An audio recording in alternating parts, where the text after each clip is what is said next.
الله يسعد لي صباحكم.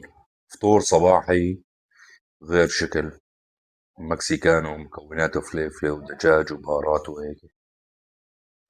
رح ندوق ونعطيكم رأينا فيها. اي والله اليوم هيك حبيت غير شكل. أنا بفطر فطاير هيك خفيفة شوي على المعدة عند الصبح. هاي المكسيكانو قسما بالله طيبة، شي مرتب تفوز. هاي السجق على المبدأ هيك بتجي، طبعا معروفة السجق.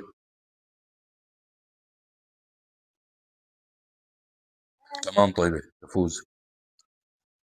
وهاي الجبنة، طلع الجبنة كمية الجبنة معطيتها فيها، كميتها كويسة. راح نقيم الجبنة كمان. بسم الله.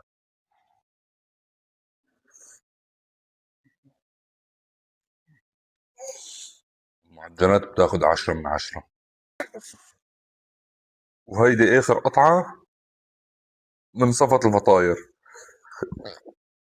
والله للأمانة شبعت، بس رح أجبر حالي عليها.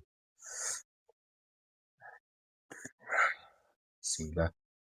إذا وصلت معي لهون بهذا الفيديو حط لي متابعة وعملنا إعجاب وعملنا إعادة نشر لهذا الفيديو على السريع.